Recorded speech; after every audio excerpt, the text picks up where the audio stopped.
Namun keadaan muslimin pada saat itu sudah sangat terpojok, maka Nabi SAW mulai mencari dukungan dan lahan dakwah baru yang lain selain Taif dan Mekah. Akhirnya Allah Subhanahu wa taala ingin meringankan untuk nabinya sallallahu alaihi wasallam, maka Allah mengutus kepada beliau bukan lagi golongan manusia, tapi golongan jin yang dikenal dengan jin Nusaibin.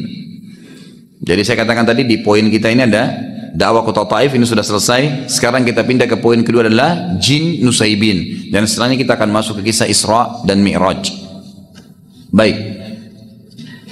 Suatu hari Nabi SAW merasa sedih sudah di Mekah, nggak bisa lagi berdakwah, nggak ada orang yang mau terima, tinggal sahabat yang sudah masuk Islam saja itu yang difokus, yang lain sudah nolak, yang budaknya, yang orang terkenalnya, semua sudah tidak ada yang mau.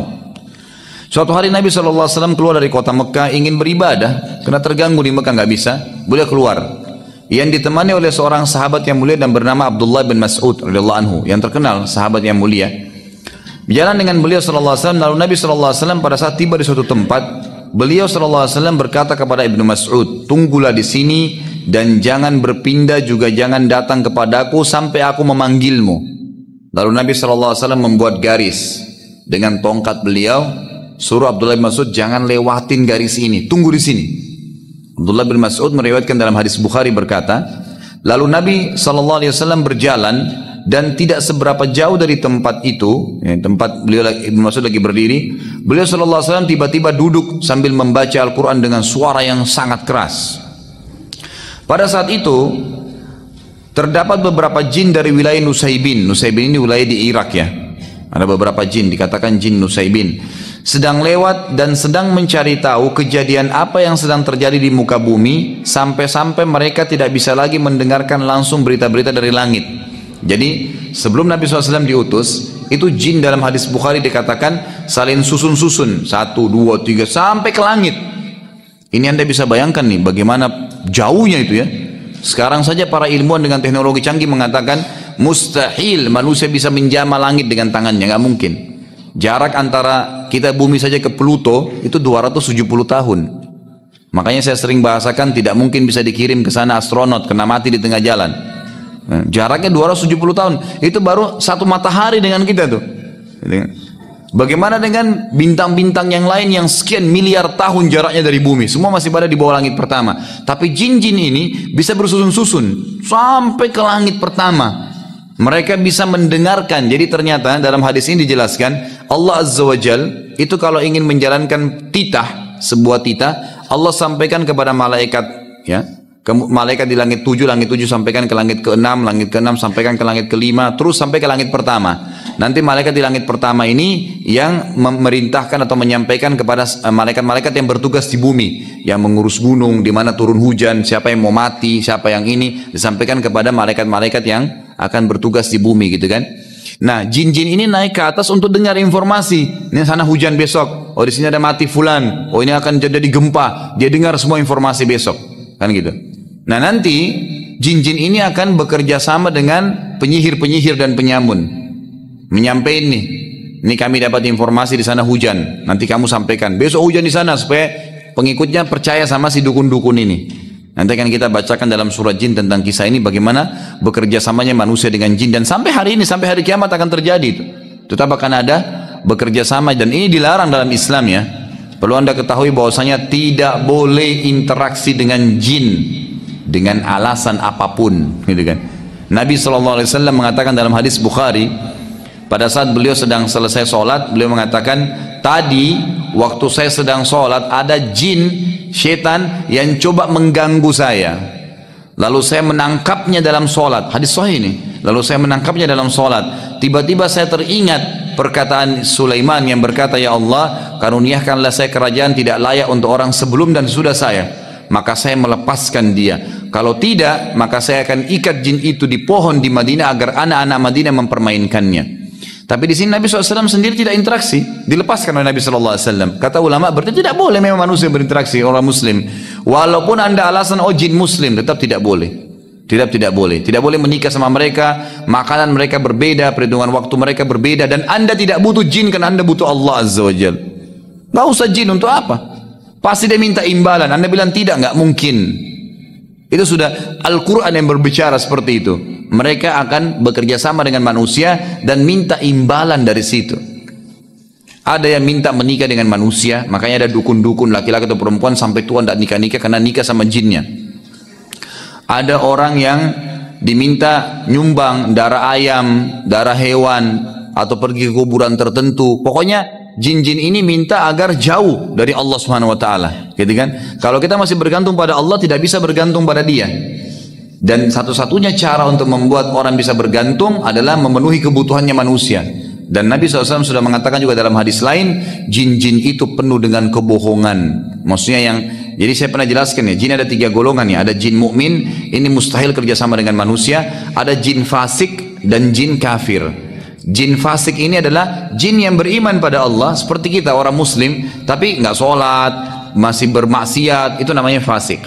Jin fasik sama jin kafir ini namanya syaitan.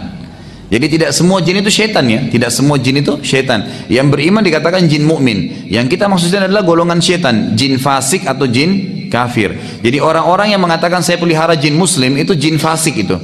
Karena itu jin fasik dan tetap akan dia minta imbalan. Apapun sifatnya itu, mungkin tidak bisa dirincikan tapi dia akan minta imbalan secara otomatis. Tapi kalau dia pelihara jin kafir, maka lebih parah nanti. Ada yang sampai menghinakan Al-Quran gitu kan. Di Saudi itu ditemukan, di Saudi ada dibentuk tim oleh kerajaan itu khusus tim pemberantas penyihir gitu. Jadi syekh-syekhnya ngumpul semua itu nyari pada penyihir. Waktu terbongkar tuh luar biasa gitu. Ya, kalau jin-jin yang kafir itu mereka menyuruh Al-Quran dihinakan sampai ditemukan tuh Al-Quran pernah ditaruh di kloset kamar mandi. Dikeluarkan oleh tim ini, dicuci, lalu dikasih minyak wangi Quran itu sebagai bentuk ya penghargaan dalam Al-Quran dan membalas penghinaan mereka. Kan gitu. Ada di antara perempuan-perempuan yang berinteraksi sama jin kafir ini, kalau mereka supaya suaminya takluk atau tuannya takluk, maka darah haidnya diteteskan di lembaran-lembaran Quran. Itu banyak contoh-contoh dan saya saksikan sendiri itu. Bagaimana cuplikan-cuplikannya itu dan cukup banyak yang berhubungan dengan masalah-masalah seperti ini. Dan saya sarankan Anda membeli buku yang kecil, mungkin harga 5.000 atau 7.000 rupiah itu membongkar praktek sihir dan kedukunan, diterbitkan oleh Pustaka Tazkiyah ya.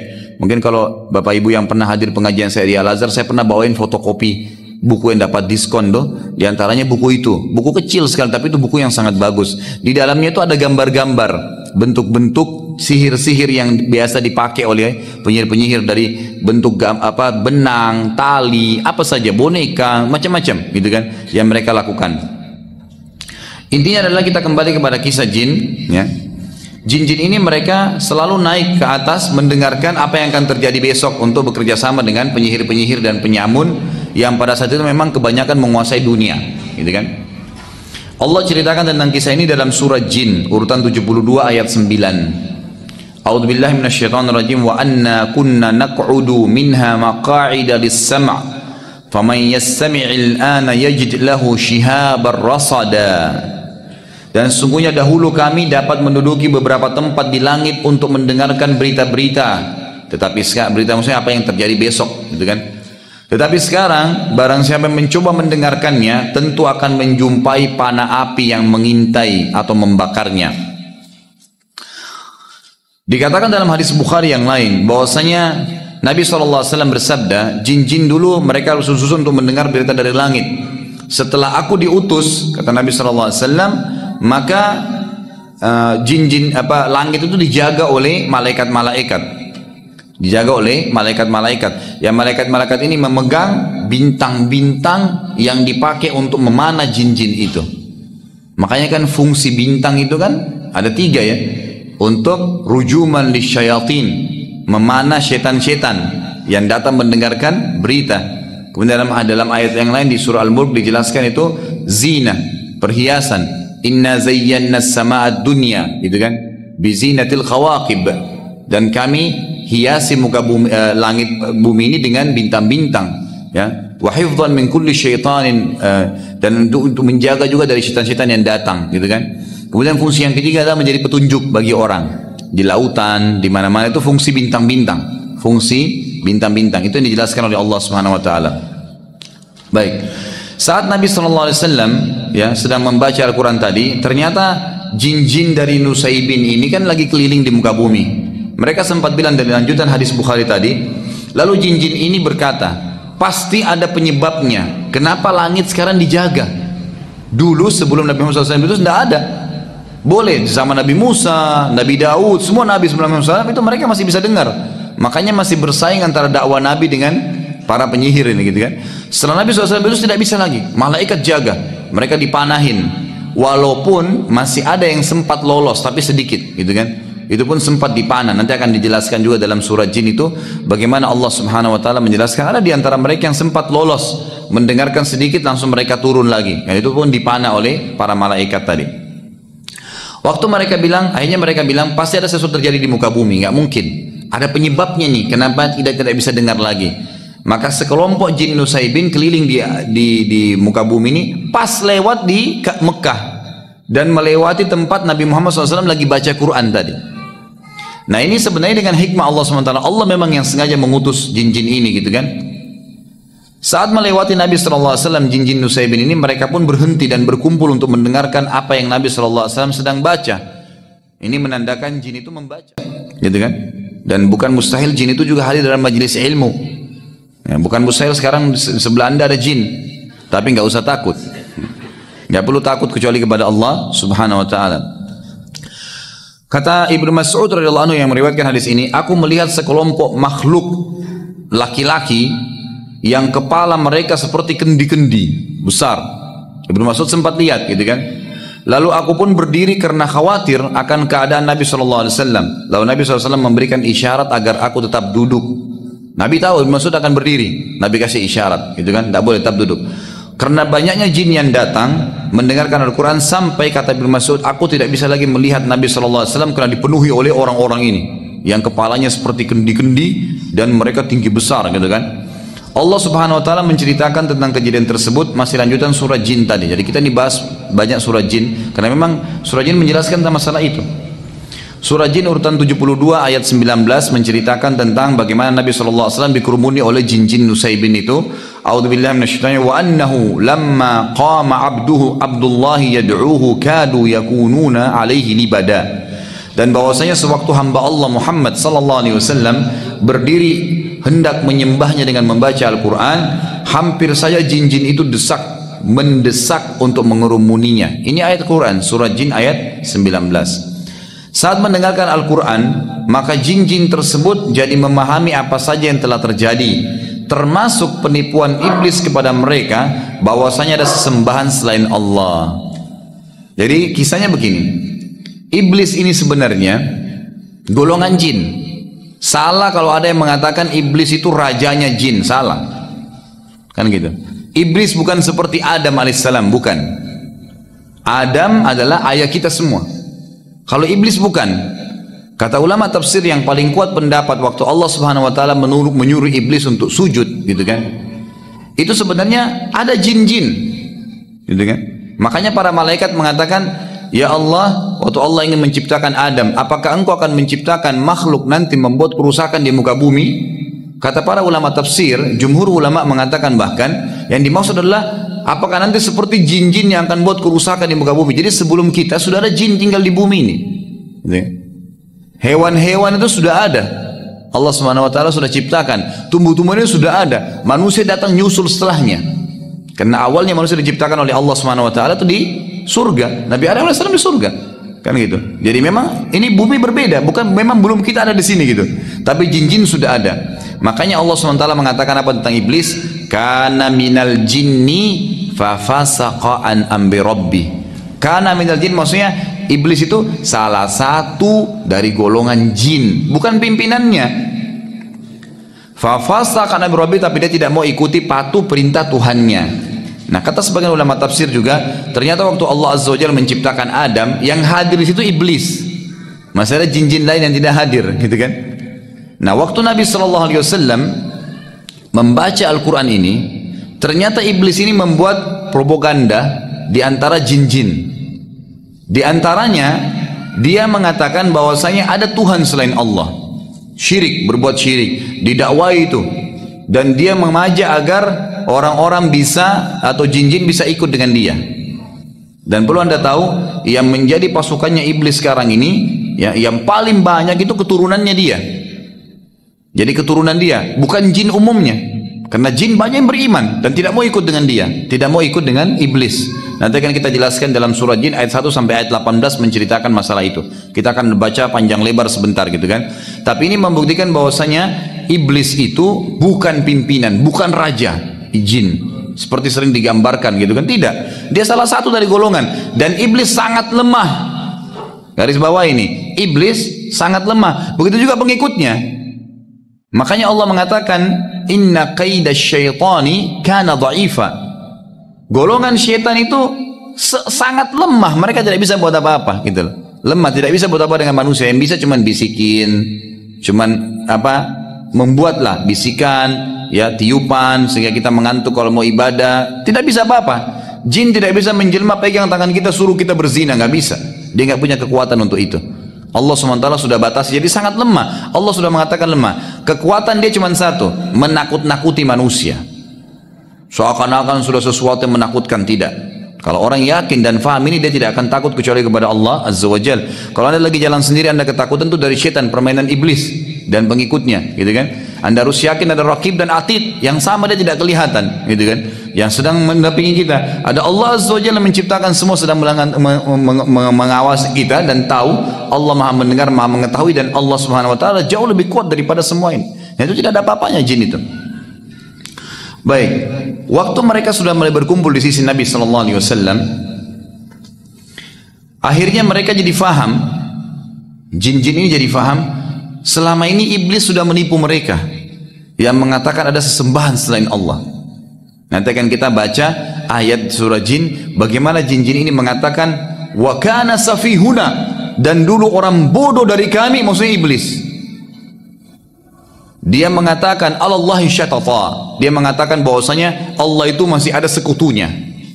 Dan jin ini tidak tahu, mereka ikut-ikutan saja. Setelah turun Al-Quran, mereka dengar Al-Quran, baru mereka faham ternyata iblis menipu mereka. Dan dalam hadis lain saya katakan tadi, paling banyak mengikuti iblis adalah anak cucunya. Sebagaimana dalam hadis Bukhari Muslim, bahwasanya Nabi SAW bersabda, iblis memiliki singgasana di atas lautan, dan ia ingin menyaingi Allah, dan tidak akan pernah bisa dia nyaingi Allah, karena Allah singgasananya di atas air, maka dia juga sengaja di lautan, gitu kan. Kemudian tiap hari, tiap saat anak cucunya, kata-kata anak cucu perhatikan ya, melapor perbuatan-perbuatan mereka. Ada yang mengatakan saya baru membuat orang berantem, saya baru membuat orang bohong, saya baru membuat orang riba, mencuri, segala macam-macam. Bagi iblis semua dianggap laporan biasa. Sampai ada anak cucunya yang mengatakan saya baru menceraikan suami istri. Diangkat oleh iblis, didudukkan di sebelah singgasananya, karena dianggap itu prestasi paling tinggi. Makanya anda harus tahu, iblis paling senang perceraian. Jadi jangan pernah cerai. Godaannya apapun, isti'adzah, lawan, perbaikin tantangan hidup anda itu, gitu kan. Kenapa harus cerai? Perbaikin. Kalau memang jelas-jelas dia fasik, memang ahli maksiat, tidak bisa dipertahankan, silakan. Kalau memang orang baik, untuk apa dicerai, gitu kan? Dan untuk apa bercerai? Itu syaitan semua. Kadang-kadang masalah kecil mungkin gara-gara air segelas bisa jadi masalah besar dalam rumah tangga. Karena kata para ulama, kalau di luar rumah tangga itu satu syaitan yang goda anda, dalam rumah tangga bisa 1000, gitu kan? Macam-macam bisa dimasalahkan oleh iblis ini. Baik, sekali lagi, jadi iblis bukan rajanya syaitan, bukan rajanya jin, tapi dia pimpinan para syaitan. Betul memang, pimpinan para syaitan. Siapa syaitan? Golongan jin yang fasik dan orang jin yang kafir. Pengikut dia kebanyakan anak cucunya. Ada juga dari golongan jin tapi yang fasik, yang bukan keturunan dia ada. Jadi bukan iblis satu-satunya sumbernya, bukan seperti Adam. Penting ya, kalau manusia dari Adam dan Hawa, tapi jin bukan semua dari iblis. Dalilnya adalah Allah SWT ceritakan dalam surah Jin urutan 72 ayat 1 sampai ayat 18. Teruskan sebelum saya baca ayatnya, dulu waktu saya masih SD, saya masih ingat tuh teman-teman saya di kelas pernah bilang, waktu masih di Makassar dulu, sempat ada yang bilang kalau baca surah Jin itu nanti jinnya hadir, gitu kan. Saya masih ingat tuh, gitu kan. Setelah saya pelajari di Madinah ini dari mana ini, di Karang-Karang, gitu kan.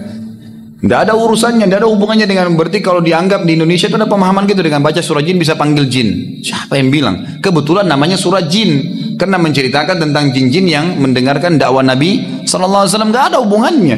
Jin biar tidak baca ini tetap ada di sebelah anda, gitu kan. Dia hidup berkisar kita sama, seperti udara yang anda hirup, seperti buah yang anda makan, mereka juga ada hidup tapi berbeda. Kan gitu. Makanannya beda, alamnya berbeda, postur tubuhnya berbeda, beda memang alam lain, memang berbeda. Nggak boleh diikut-ikutin. Ya.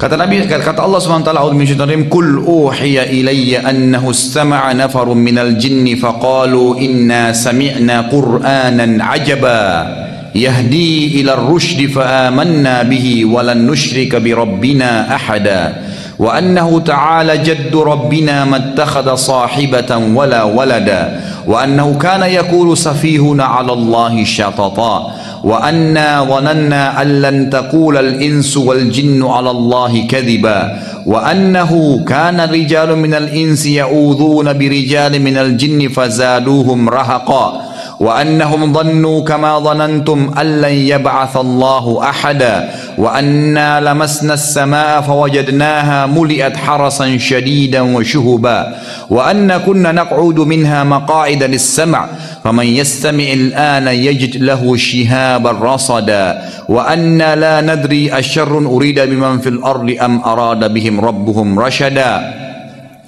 وأن منا الصالحون ومنا دون ذلك كنا طرائق كددا وأنا ظننا أن لن نعجز الله في الأرض ولن نعجزه هربا وأنا لما سمعنا الهدى آمنا به فمن يؤمن بربه فلا يخاف بخسا ولا رهقا وأنا منا المسلمون ومنا القاسطون فمن أسلم فأولئك تحروا رشدا وأما القاسطون فكانوا لجهنم حطبا وأن لو استقاموا على الطريقة لأسقيناهم ماء غدقا لنفتنهم فيه ومن يعرض عن ذكر ربه يسلكه عذابا صعدا وأن المساجد لله فلا تدعوا مع الله أحدا. Ayat pertama, katakanlah wahai Muhammad, telah diwahyukan kepadaku bahwasanya sekelompok jin telah mendengarkan Al-Quran. Lalu mereka berkata, sesungguhnya kami telah mendengarkan Al-Quran yang menakjubkan. Jin kagum sama Al-Quran. Anda nggak perlu jimat-jimat. Jin aja kagum sama Quran, kok Anda kagum dengan jimat? Aneh sekali. Gitu kan? Ayat kedua, yang memberi petunjuk pada jalan yang benar. Al-Quran ini luar biasa power gitu kan. Memberi petunjuk, bisa menyentuh hati orang menangis, bisa menyentuh hati orang jadi takut, bisa menyentuh hati orang jadi senang. Luar biasa Al-Quran itu. Cuman tinggal mau nggak dijadikan sebagai petunjuk. Lalu kami beriman kepadanya. Perhatikan di sini kata ulama tafsir, spontan. Jin punya hitungan waktu yang berbeda dan mereka khusus untuk mencari hidayah yang berimannya lebih cerdas daripada manusia. Ada banyak istidlalnya berhubungan dengan masalah ini, ada banyak bukti-buktinya. Di antaranya adalah kata Allah SWT tadi, pada saat mereka dengar Al-Quran, itu cuma dibacain beberapa ayat ya, bukan semua Quran, beberapa ayat. Langsung, yang memberi petunjuk pada yang benar, lalu kami beriman kepadanya. Langsung, oh ini sudah benar, nggak mungkin salah. Langsung diikutin, nggak ragu, gitu kan? Dan kata Nabi SAW, waktu Allah Subhanahu Wa Taala menurunkan ayat surah Rahman, "Fabi'ayyi ala'i rabbikuma tukadziban?" Lalu nikmat apa lagi yang kalian mau pungkiri? Maka kata Nabi SAW, golongan dari jin langsung berkata, tidak ada lagi ya Allah yang kami bisa bantah. Dan kalian tidak berbicara itu. Kata Nabi SAW kepada manusia, kalian tidak bicara. Jin langsung spontan takut kepada Allah Azza wa Jal, gitu kan. Lalu dikatakan, dan kami sekali-kali tidak akan menyekutukan seorang pun dengan Tuhan kami. Ayat ketiga, dan bahwasanya maha tinggi kebesaran Tuhan kami. Jin-jin ini memuji Allah Azza wa Jal, mengakui itu. Dia tidak beristri dan tidak pula beranak. Ayat keempat, dan bahwasanya orang yang kurang akalnya dari kami, maksudnya adalah iblis. Jin-jin ini mengatakan, wa kana yaqulu safihuna, dan dulu safihuna itu orang bodoh dari kami. Yaqulu 'alallahi syatata, dia mengatakan tentang Allah perkataan yang melampaui batas, bahwasanya Allah punya istri dan punya anak. Jadi dari ayat ini dibongkar, kata ulama tafsir, keyakinan orang Nasrani sekarang itu murni dari iblis, bahwasanya ya Allah punya istri dan punya anak. Sebagian sekte Nasrani mengatakan tidak, bukan ayahnya Isa itu ya Allah, tapi tetap dia anak Tuhan. Bagaimana cara memahami ini? Kan tidak mungkin, tidak ketemu, tidak connect gitu. Maka ini kata di sini dibongkar oleh para jin, dulu yang nyebarin berita itu adalah iblis. Dan itu orang bodoh dari kami. Jin yang berkata tentang iblis. Anehnya masih ada orang mau ikuti iblis. Jin aja tolak dia gitu. Baik, ayat kelima. Dan sesungguhnya kami mengira, ya, kata jin-jin ini, bahwa manusia dan jin sekali-kali tidak akan mengatakan kepada Allah perkataan yang dusta. Kata ulama tafsir yang dimaksud adalah, jadi jin-jin ini mereka masih polos, mereka nggak tahu. Jadi pada saat iblis mengatakan Allah itu punya anak, punya istri, gitu kan? Seperti perkataan yang tersebar di Nasrani, banyak jin-jin tahu. Oh iya mungkin ya, mungkin karena iblis lebih tahu. Mereka jadi ikut. Maka yang terjadi, jin-jin ini mengatakan, dan sungguhnya kami mengira, kami nggak sangka kalau iblis berani bohong dengan Allah, bahwa manusia dan jin sekali-kali tidak akan mengatakan perkataan dusta kepada Allah. Ternyata masih ada yang bohong dusta pada Allah gitu. Ayat ke-6, dan bahwasanya ada beberapa orang laki-laki di antara manusia yang meminta perlindungan kepada beberapa laki-laki dari jin, maka jin-jin itu menambah bagi mereka dosa dan kesalahan. Sebagian sebab turunnya ayat ke-6 dan ayat ke-7 ini, ternyata Bapak Ibu sekalian, orang-orang Arab dulu, tradisinya mereka, tradisi orang-orang kafir Quraisy itu mereka kalau lagi dalam perjalanan, kemudian nginap di sebuah tempat. Kalau dulu kan lembah ya, di padang pasir lembah, itu tidak ada angin, tidak ada apa nih, tiba-tiba saja pimpinan mereka setiap kali singgah di satu tempat keluarin makanannya setengah, lalu dia pergi ke tengah-tengah lembah, dia bilang, wahai penjaga lembah, gitu kan, ini setengah bekal kami, ambillah, jangan ganggu kami. Apa yang terjadi? Maka kata Allah SWT, fazaduhum rahaqa, jin-jin yang ada di situ tambah sombong. Nah ini kesempatan nih, makin disesatin, makin dibuat takut-takut. Makanya saya bilang itu hari, jangan pernah takut kecuali kepada Allah Subhanahu Wa Taala. Allah pencipta semuanya, nggak perlu takut. Manusia sebesar apapun raksasa depan anda, sekuat apapun dia, kalau dia zalim, dia salah, anda sama Allah, walaupun anda kecil, anda akan dimenangkan oleh Allah Azza wa Jalla. Allah punya cara itu. Makanya Allah SWT buktikan pada saat Daud, ya, itu sedang berperang melawan Jalut, mati Jalut. Jalut besar, berapa kali lipat lebih besar daripada badannya Daud alaihissalam, tapi mati di tangannya Daud alaihissalam. Itu kan Allah SWT buktikan itu. Lalu dikatakan di sini, maka jin-jin itu menambahkan bagi mereka dosa dan kesalahan. Ayat ketujuhnya, dan sesungguhnya mereka jin menyangka sebagaimana persangkaan kalian wahai orang-orang kafir Mekah, bahwasanya Allah tidak akan mengutus lagi seorang rasul. Ayat ke-8, dan sesungguhnya kami mencoba mengetahui rahasia langit. Ini yang saya katakan tadi, susun-susun tuh, mau dengar gitu kan? Maka kami mendapatinya penuh dengan penjagaan yang kuat dan panah-panah api. 9, dan sesungguhnya dahulu kami dapat menduduki beberapa tempat di langit untuk mendengarkan berita-beritanya. Tetapi sekarang barang sampai mencoba mendengarkannya, tentu akan menjumpai panah api yang mengintai dan membakarnya. Ayat ke-10, dan sesungguhnya kami tidak mengetahui dengan adanya penjagaan itu, apakah keburukan yang dikehendaki oleh Allah di bumi, atau memang Allah menginginkan bagi mereka kebaikan. Jadi sudah nggak ada lagi informasi, sudah nggak bisa tahu, tinggal sesuai dengan takdirnya Allah. Sampai sebagian ulama mengatakan termasuk malaikat-malaikat ada yang di langit itu nggak tahu lusa terjadi apa. Allah instruksikan per hari, mereka tidak tahu sama sekali. Apalagi ada manusia yang mengaku tahu gaib, itu luar biasa. Dan ulama sudah sepakat mengatakan semua orang yang kerja sama jin itu bisa satu benar, 1000 salah. Kadang-kadang begitu, seperti orang main judi kan, satu kali dapat, biarpun 1000 kali dia kalah, tetap dia ingat yang satu itu. Syaitan hiasi, yang dia dapat untung 10 juta, dia lupa yang dia keluarin 1 miliar gitu kan. Syaitan hiasi itu, kebodohan gitu kan. Sekali dia sholat tahajud pernah, lalu dia pegang terus, dia lupa 1 tahun sudah nggak sholat tahajud, bangga dengan itu. Ya kadang-kadang godaan syaitan begitu ya. Saya kadang-kadang temuin di pengajian, saya sampaikan, jangan sampai kalau mau iman kita bertambah itu nyari orang yang lebih buruk. Misal contoh, kenapa anda nggak sholat? Saya masih mending Ustaz, karena saya masih sholat asar. Ada teman saya nggak sholat sama sekali. Patokannya orang yang lebih buruk. Jadi akhirnya dia merasa dirinya lebih baik. Itu syaitan hiasi itu. Mestinya kan, oh iya saya belum sholat, saya masih baru asar. Mestinya saya seperti teman saya yang 5 waktu sholat. Ya mestinya gitu. Syaitan buat kita bangga dengan amal kita itu.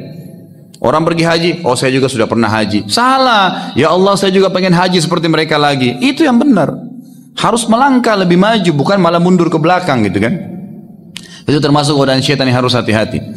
Lalu poin atau ayat ke-11, dan sungguhnya di antara kami ada orang-orang yang saleh. Ini adalah jin-jin muslim tadi, jin mukmin yang tidak akan kerja sama manusia.